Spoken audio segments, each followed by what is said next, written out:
Y ¿por qué en particular? Esa es una cuestión personal. Cuando yo estaba haciendo la licenciatura en la Universidad Nacional de Misiones, en la Facultad de Humanidades, cuando llegó el momento de hacer la tesis, y yo quería hacer una tesis acá en Corrientes, para no irme muy lejos de mi casa, si es posible al archivo, no, la directora de la carrera dijo, no, usted Andresito. Y bueno, tuve que ir varias veces más, ir a Jardín América, hablar con Machón, tuve que hacer una serie de viajes especiales, junté un montón de papeles. Cuando llegó el momento, tenía suficiente, o sea, digamos, uno no escribe muchas veces de lo que le interesaría, sino de lo que tiene material para escribir. Eso es lo primero que le digo yo a los alumnos. A ver, ¿de qué sabes mucho o de qué tenés mucho? Bueno, ahí está tu material. Entonces aparecieron estos dos libros. Yo diría que hay que tenerlos. ¿Por qué? Y porque se van a convertir en rarezas. O sea, lo que expresan no es un pensamiento histórico, pero no es un pensamiento políticamente correcto. Y por más que Pierre Nora haya dicho que un historiador políticamente correcto no tiene razón de ser, que es un absurdo, lamentablemente esa es la impronta que tiene lugar o que se desarrolla actualmente en nuestro país. De manera que estos libros sí hay que atesorarlos porque se van a convertir tal vez en la única fuente de un pensamiento que pretende ser objetivo. Porque no hay objetividad, evidentemente, en el trato que se le da a la figura de Andresito, especialmente al momento actual. O sea que hay muchos estudiantes de Derecho. Bueno, ustedes van a tener que determinar en qué medida, ¿no es cierto?, cómo tropieza el plano ético con el plano jurídico, con el plano político, cuando yo decido darle a alguien un grado post-mortem. ¿Qué vale más, el grado dado en batalla, ¿no es cierto?, por Artigas, o una decisión política tomada ciento y pico de años después? ¿Cuál es el más valioso? Ojo, hay muchos soldados argentinos de las épocas en que estábamos en guerra que han rechazado airados un ascenso que no había sido obtenido en el campo de batalla. ¿Qué vale más, el grado de teniente coronel de Juan Azurduy, que lo conquistó con una charrasca en la mano en la Republiqueta, o un decreto de quién sabe cuántos años después? ¿Cuál es el que tiene más entidad histórica? ¿Cuál es el que tiene más entidad ética, inclusive? Esa es una cuestión. A fines del siglo XIX, en el Senado de la Nación, se paró Manuel Florencio Mantilla, indignado porque se quería legislar respecto del almirante Brown. Y dijo, el poder legislativo no legisla la historia, no hace la historia. Hace las leyes, que es una cosa completamente... Me parece genial. Ya lo dijo un correntino hace muchísimo tiempo. Pero ese no es un problema histórico, es un problema... ahora sí es un problema para lo que yo hago. A mí me interesa... Por supuesto que no está en los libros porque es muy reciente, pero me interesa porque eso hace a la construcción del héroe. ¿No es cierto? Es una construcción inclusive que roza, yo diría, la sacralización. O sea, los argentinos tenemos una cierta tendencia a crear cultos cívicos. O sea, ¿cómo va a ser que San Martín tuviera falta de ortografía? Las tenía, ¿y cuál es el problema? Era un soldado hecho en los cuarteles. Por supuesto que lo suyo no era la pluma. Ah, no, pero ¿cómo se atreve a decir eso? O que, qué sé yo, no sé, que la Madrid era feo, o que Verón de Astrada era feo, por ejemplo.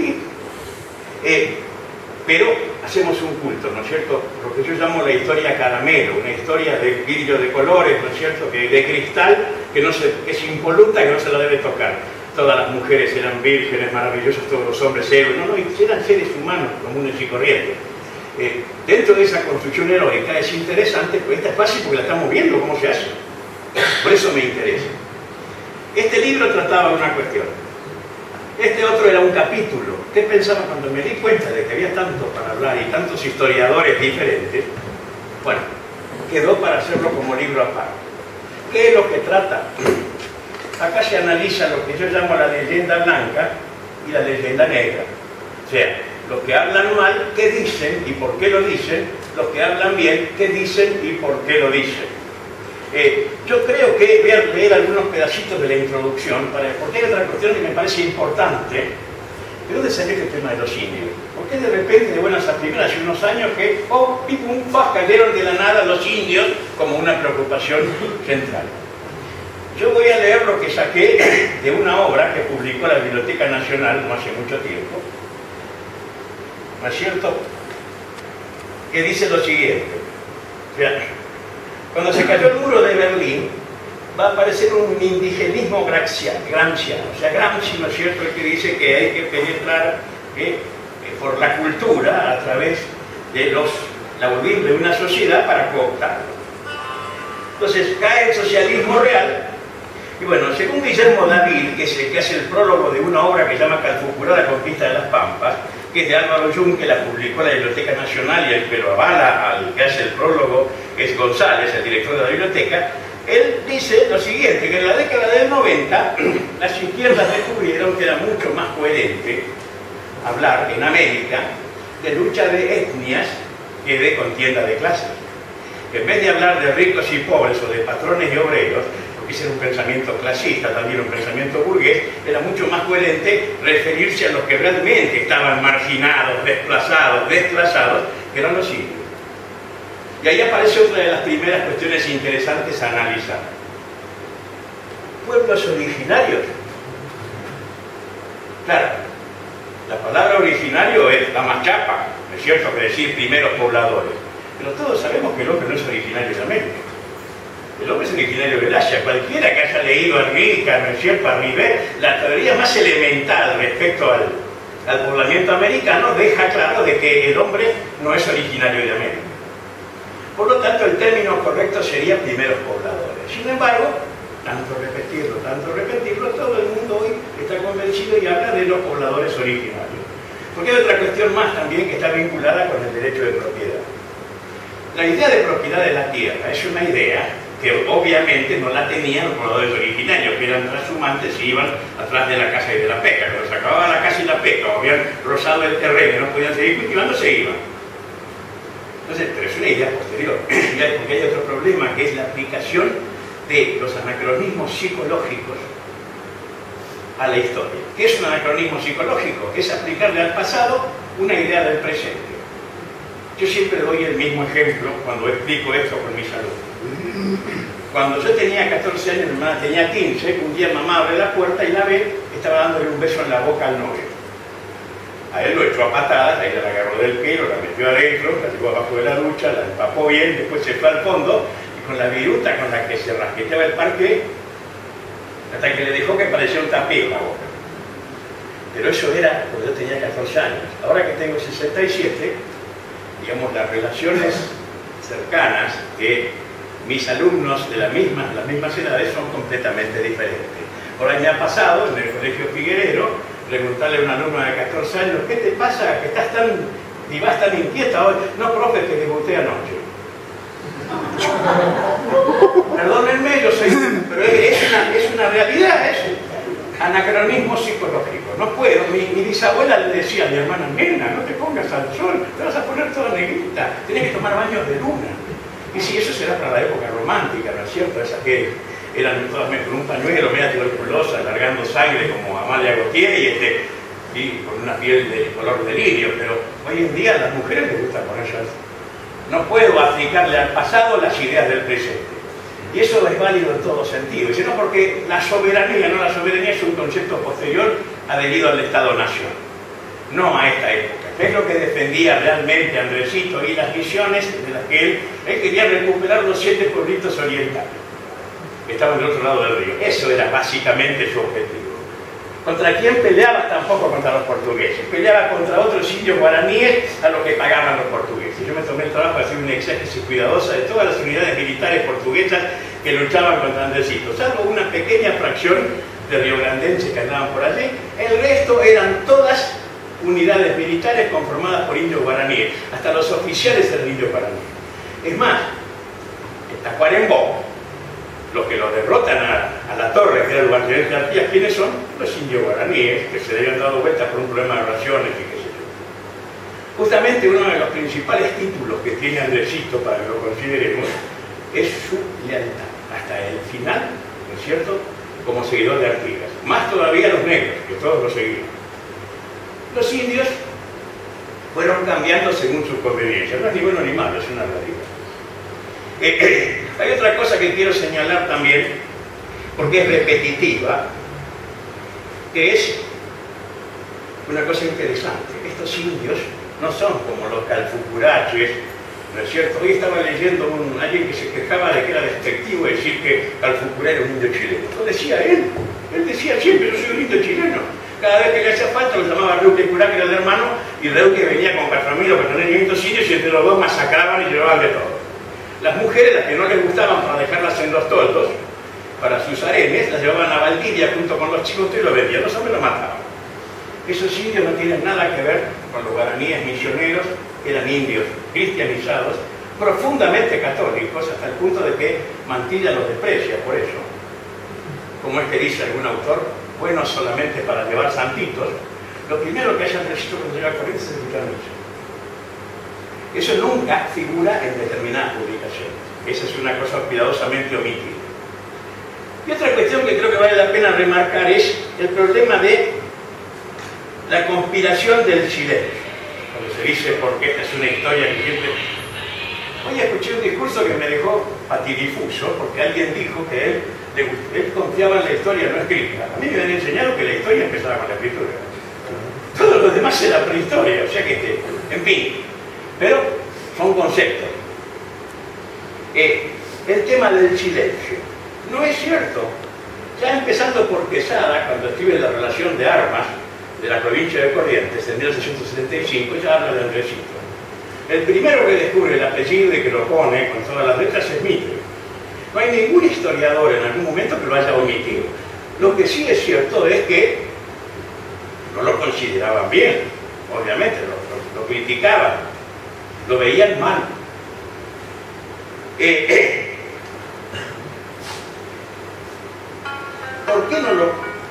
¿Por qué ahora se ha puesto de moda considerarlo? Creo que hay un primer problema que es, ¿no es cierto?, el trabajo hecho por la provincia de Misiones. En la década del 40, la provincia de Misiones tenía un movimiento historiográfico muy potente, muy fuerte, muy interesante, que son los famosos padres fundadores, Aníbal Cambas, Julio César Sánchez Ratti, 4 o 5 figuras que los misioneros posteriores han llamado los padres fundadores. Son tan conocidos que cuando uno dice Aníbal ya sabe de quién habla, no dice Julio César, ni siquiera dicen los apellidos. Ellos primero, el problema con el que peleaban, ¿cuál era? Ellos querían provincializar lo que era un territorio federalizado. No analicemos cómo lo perdió Corrientes. Ellos querían que el territorio pasase a ser provincia. ¿Qué hicieron? Empezaron a construir una historia. Primero fueron a buscar ayuda en la Academia Nacional de la Historia. La Academia Nacional, hablando como en buen castizo, no les peló. ¿Por qué? Porque los correntinos tenían mucha más llegada ahí que los misioneros. Entonces quisieron, se volcaron del lado del revisionismo. Y empezaron a elaborar una historia que tiene un alto porcentaje, un alto contenido de denuncia. Ahí es, y esa es una opinión personal que no es mía sola, la comparto con varios misioneros con los que he hablado. Ahí es cuando Aníbal Cambas es el que para mí elige, dice, a ver, ¿quién puede ser de todo lo que tenemos acá en oferta? ¿Cuál puede ser la figura que podemos exaltar? Y ahí lo encuentra Andresito. Después, en la década del 60, va a ser Sánchez Ratti, publica en la revista Todo es Historia un artículo muy interesante que se llama Andrés Guapurarí, el indio gobernador. Hay otra cosa interesante, conmovedora. Lo malo que, no sé, estamos en un país en el que ahora uno dice lo que piensa, y aunque lo diga honestamente, hay gente que se ofende y lo toma mal. Le va a decir, no, mire, usted está equivocado, vamos a discutir, no. Lo toma como un insulto. Pero yo creo que hay muchas cosas que han hecho los misioneros que han sido hechas espejándose en lo que hicieron los correntinos. Por ejemplo, cuando hizo falta planificar un monumento para Andrés Guapurarí, recurrieron al mismísimo escultor que tantas cosas ha dejado en Corrientes, ¿no es cierto? Que es el que hizo el monumento a las cautivas, Perlotti. Entonces, él no lo llegó a hacer porque falleció, pero hizo toda la maqueta, todo el primer monumento a Andresito. Hay otra cuestión más que tener en cuenta. Nadie sabe cómo era Andresito. Uno de los grandes problemas que tienen los misioneros es que en una época en la que la imagen lo es todo, hace falta una imagen. Entonces, en la década del 40 hubo un dibujante, ¿no es cierto?, que era uno de los miembros de esa primitiva Junta de Estudios Históricos, que hizo un dibujo y ese se ha sacralizado un poco como que era ese. Pero no era así, porque nadie sabe cómo era, nunca se le tomó un autorretrato, obviamente fotografía, menos la daguerrotipo tampoco, no sabemos cómo era. Y eso es uno de los problemas que también le da una mayor categoría mítica, porque no tiene cara. Sánchez Ratti, yo creo que es el que ya tiene armado todo lo que yo llamaría la construcción mítica. ¿Era hijo de Artigas? ¿Era hijo adoptivo de Artigas, Andresito? Yo diría que no. ¿Por qué? Y hay un montón de razones. Primero, Artigas le dio el derecho a usar su apellido a varios grandes caciques, que era una costumbre charrúa, él vivió mucho tiempo con los charrúas, lo cual a mí me hace pensar, por supuesto que eso es opinable, pero a mí me hace pensar legítimamente de que en realidad era una medida política. ¿No es cierto? Le daba la chapa para que hablara el nombre de él. Fantástico. No era lo mismo decir yo soy hijo de Artigas, que me llamo Artigas, porque hay por lo menos cuatro que yo rescaté que tienen el nombre y el apellido Artigas. Además de eso, cuando uno toma la correspondencia entre Artigas y Andresito y la lee, no aparece el tractus. Antes del ADN, una de las características, ¿no es cierto?, cuestión de derecho, era por supuesto eso, el tractatus, ¿no es cierto?, cómo era la relación. No, es la correspondencia la de un subalterno con un superior y la de un superior con un subalterno. Otra cosa más interesante, cuando Andresito cae prisionero y termina inclusive muriendo, Artigas no movió un dedo. Era una cuestión de combate, una baja de combate, lo que es entendible en un jefe militar, pero caramba, si es mi hijo adoptivo que se crió conmigo, yo lo quiero tanto, bueno, habría que ver. En realidad el que le trató de darle una mano fue el conde de Casaflores, ¿no es cierto?, que era un español que hizo una fidelidad al rey. Es una historia esa, la pueden leer en cualquiera de los libros que han escrito los apologetas, buenos libros, honestos, con una opinión diferente. No quiero extenderme demasiado, voy a comentar un poco qué es lo que contiene el libro, ¿no es cierto? Pero sí voy a dar un planteo final respecto a por qué pasa eso de... Porque los argentinos del siglo XIX no les interesaban los derrotados. Por eso que cuando uno ve el triunfo, especialmente la época de Rosas, ¿no es cierto?, eran todos triunfos nomás, y era lo que se bailaba. ¿Por qué? Porque los argentinos estaban acostumbrados a llevarse el mundo por delante. Desde San Martín para abajo, corrieron a sablazo y a lanza a cuantos tipos se les puso delante en todos los campos de batalla de América. Entonces los argentinos, que siguen siendo un pueblo, ¿no es cierto?, de amantes del triunfo, que lo diga cualquier campeonato, ¿no es cierto?, el primer partido que se perdió, fuera, se desapareció la hinchada, sea un mundial o lo que sea, hasta que, pero mientras tanto, o sea, somos buenos ganadores. ¿Qué pasa con los que pierden? Y yo no sé, me parece que estamos aprendiendo a lo mejor a convivir con ciertas derrotas. La de Malvinas fue una derrota, gloriosa, por supuesto, pero fue una derrota. Fue la primera vez que la bandera argentina patada al carro de un vencedor, nos guste o no nos guste, y a mí como antiguo soldado me desagrada profundamente decirlo, pero nos derrotaron. Lo que pasa es que hay derrotas que son gloriosas. ¿Es gloriosa la derrota de Andresito? Yo creo que sí. Murió peleando en Chile. Hasta las últimas consecuencias. Después que él desapareció, se acabó. Yo lo entrevisté a Moacir Flores, que es un historiador de Río Grande, y le pregunté qué opinaba de Andresito, y era un enemigo de Brasil. Con todas las letras me lo dijo. Pero ¿tiene alguna relación? ¿Y qué le parece a usted? Digo, ¿fomenta de alguna forma la unidad entre los dos países? No, de ningún modo. O sea, bien, una opinión, porque no se olvide que o Brasil la Chimalitu es un imperio y ha sido, me acuerdo cuando lo escuché a este canciller, el que fue canciller, ¿no es cierto?, que era no de la izquierda, pero cuando no, Brasil no puede renunciar a su vocación imperial, a la pucha. O sea, yo creo que es una derrota, es un derrotado glorioso. O sea, lo que sí me gustaría señalar es, y ahí viene otra pregunta más, ¿es un héroe correntino? No. ¿Por qué no? Hoy la ciudad cumplió 426 años. Andresito estuvo acá 6 meses y 2 días. Llegó el 21 de septiembre de 1818 y se fue el 23 de marzo de 1819. En esos 6 meses, ¿qué hizo por Corrientes? Nada. ¿Qué hizo? Lo dice Alperín Don y la revancha de los guaraníes, la Tamaela ya estaría de Andresito. Lo dice Mitre, cuando Andresito subyugó a Corrientes, lo dicen todo. Vamos a ver lo bueno, voy a decir lo bueno y lo malo. Lo malo, le sacó hasta el último mango a los correntinos para seguir su guerra. ¿Es criticable? Yo como soldado no lo critico, hubiera hecho lo mismo, no lo hubiera pensado ni 2 segundos. Para poder seguir peleando me llevo todo. Pero a los correntinos no les gustó, obviamente.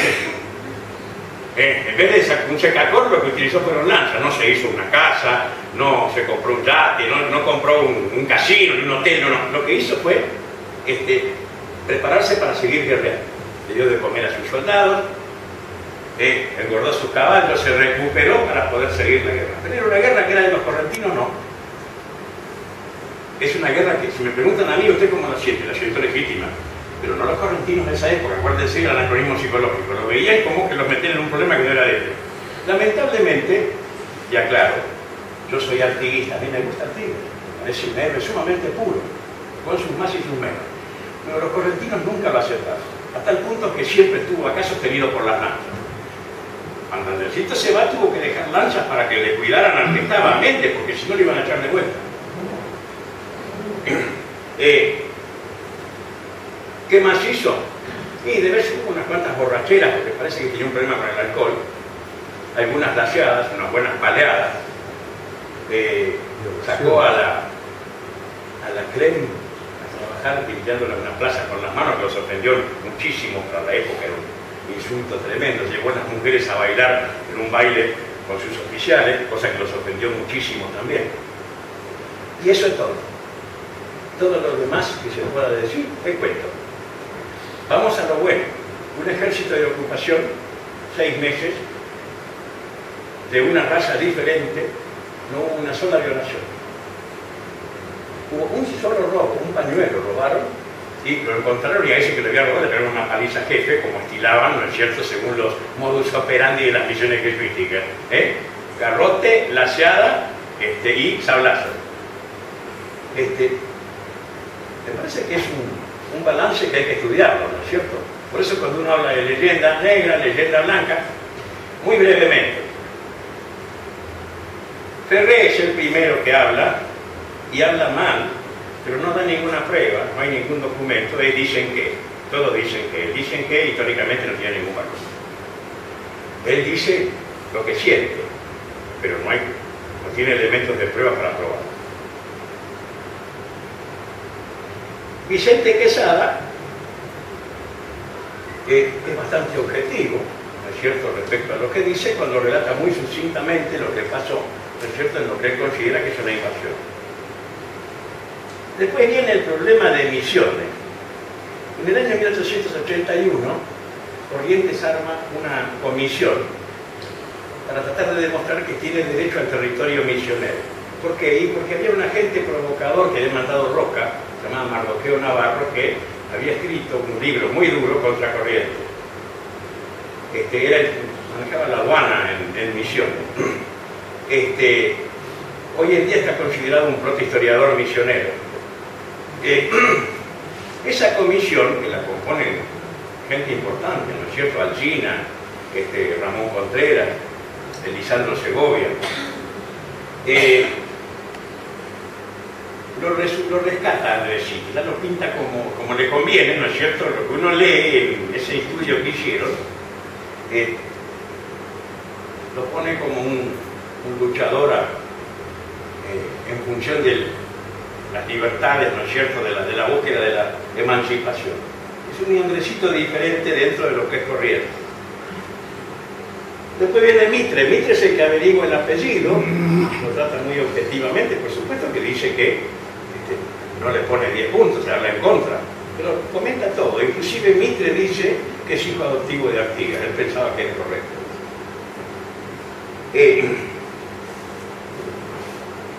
Eso lo dice en la historia de Belgrano, es un párrafo así que está en la historia de Belgrano y la independencia argentina, escrita por Bartolomé Mitre. Después viene Manuel Florencio Mantilla, como dice Salvador Cabral, el más antiartiguista de los antiartiguistas, que hace tiras, ¿no es cierto?, con el cuero de Andresito y su indiada a la piedra y qué sé yo, y que se basa, cual no quiere decir que lo que escribe sea objetivo, lo que dice Pampín es una cosa, lo que dice Mantilla es otra. Pero se basa en el diario de Pampín, que él es el que lo salva, porque estaba casado con la nieta. Rosalía Pampín de Mantilla, la mujer de Mantilla era la nieta de este Pampín con su famoso diario, que prácticamente todo lo que se sabe de esos 6 meses que estuvo acá en Corrientes. Ese diario está en el archivo. Y ojo, hace poco descubrimos, con ese tira y da que hacemos historia, hablando con la guía, él me decía que Machón, Cantero, que son los historiadores misioneros, ellos veían que había diferencias entre la publicación que se hizo en el diario de Pampín, la que hizo Moglia, y lo que ellos leyeron en el diario que está en el archivo. Son diferentes, porque había 2 ediciones del diario. La familia Mantilla conservó el borrador. O sea, está en el archivo, es un ejemplar en limpio. Ahora queda por hacer todavía el cotejo entre los dos, porque obviamente el borrador es más valioso que el otro, que el ejemplar en limpio, es el que contiene inclusive por ahí los pensamientos del que va escribiendo. Después viene Hernán Félix Gómez. Hernán Félix Gómez, él quería hacer amistad con los uruguayos, así que lo rescata Artigas. Artigas lo salva. Andresito lo deja demonizado. Es más, hasta le pusieron una calle con el nombre de él en Uruguay, porque él, digamos, publicó los papeles de Artigas, entre otras cosas, ¿no es cierto? El general Artigas y los hombres de Corrientes, qué sé yo. Pero él, Andresito, también lo mantiene demonizado. Esto está todo puesto, los pedazos transcritos, ya que está bien concreto qué es lo que dice cada uno en el libro. Después, otro que tomé es el profesor Casani, que es Mantilla puro. Es un goyano que escribe también sobre Andresito, es Mantilla puro. Y Wenceslao Néstor Domínguez, ¿no es cierto? Un historiador correntino radicado en Buenos Aires. Él tenía una animosidad ojo. Hoy estaba escuchando también cuando se hablaba de la amistad de origen entre los indios y los correntinos. Mentira, eso es falso. Los indios y los correntinos se llevaron bien durante 6 meses. En cuanto quisieron repartir a los indios en encomiendas, se armó un tole-tole que no se solucionó más. Durante los 300 años siguientes van a seguir peleándose con los indios. La ciudad va a vivir en armas. Los hombres tenían prohibido salir de su casa a la noche, ¿no es cierto? Y deberían tener armas, ¿no es cierto? Lo que fuese, una partesana, un arco, que podía, un arcabuz, que era como un rayo láser, ¿no es cierto? Una espada, una pica, que es un palo con un gancho de fierro en la punta, pero algo para salir a pelear. Las plazas estaban diseñadas para que ahí se encontrara la caballería y de ahí cargaba por las calles, ¿no es cierto? Es una ciudad sobre armas esta. ¿Por qué ir por los indios? Cuando no atacaban los abipones, atacaban, había los guaycurúes, ¿no es cierto? Cruzaban cada 2 por 3, hasta mataron un gobernador. El gobernador Atienza lo mataron, el tipo iba para Nombre Seguimos, venía de Buenos Aires. Cuando pasa por Goya, justo estaban atacando los sitios y tuvo que bajar y asumir, porque era el capitán general de la provincia, hizo cargo de la defensa, los persiguió y derrotaron a los indios, pero a él lo mataron en los Mojones. Los Mojones es aproximadamente donde ahora está el control de la policía en Colonia Carolina. Así que esa, es más, Mantilla lo dice, en las Corrientes históricas no había insulto peor que ser acusado de tener sangre de indio. ¿Cuáles eran los indios los que más rabia le tenían los correntinos? A los de las misiones jesuíticas. ¿Por qué? De ahí viene inclusive el término despectivo, tape y china. El tape es el indio, el tapé, ¿no es cierto? Y la china la mujer del indio. En el caso de Wenceslao Domínguez, él era descendiente de los Casajús. A uno de los Casajús lo habían asesinado los indios durante la guerra guaranítica cerca de Yapeyú. Los indios más soliviantados, más levantiscos durante esa guerra fueron los yapeyuanos.